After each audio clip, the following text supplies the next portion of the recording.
200 যুদ্ধবিমান ইরানের 500 লক্ষ্যবস্তুতে আঘাত হেনেছে।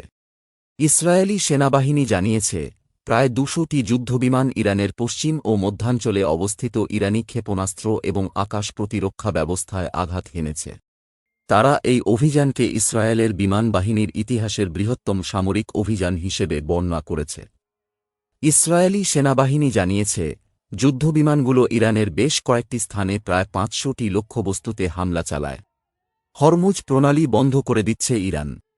ইরানের ইসলামী রেভলিউশনারি গার্ড কোর বা আইআরজিসি এর সাথে সংশ্লিষ্ট তাসনিম নিউজ এজেন্সি জানিয়েছে যে, কৌশলগত গুরুত্বের কথা চিন্তা করে ইরানের হরমুজ প্রণালী বন্ধ করে দেওয়া হচ্ছে। হরমুজ প্রণালী ইরানের দক্ষিণে পারস্য উপসাগর ও ওমান উপসাগরের মাঝখানে অবস্থিত একটি নে চলাচলের পথ বা চ্যানেল। তাসনিম নিউজ এজেন্সি জানিয়েছে, আইআরজিসির পক্ষ থেকে জাহাজগুলোকে বার্তা পাঠানো হয়েছে যে কোন ধরনের জাহাজকে নতুন করে প্রণালীটি দিয়ে চলাচলের অনুমতি দেওয়া হবে না। যুক্তরাজ্যের মেরিটাইম ট্রেড অপারেশন বা ইউকেএমটিও জানিয়েছে, তারাও একাধিক প্রতিবেদনের মাধ্যমে এই সতর্ক বার্তার কথা জানতে পেরেছে। হরমুজ প্রণালী বিশ্বে অন্যতম গুরুত্বপূর্ণ সামুদ্রিক বাণিজ্য পথ এবং তেল পরিবহনের একটি গুরুত্বপূর্ণ টানেল। বিশ্বে উৎপাদিত তেল এবং গ্যাসের প্রায় 5 ভাগের 1 ভাগ এই প্রণালী দিয়েই পরিবহন করা হয়। হরমুজ প্রণালীর মাধ্যমে মধ্যপ্রাচ্য থেকে পৃথিবীর বিভিন্ন জায়গায় তেল রপ্তানি করা হয়।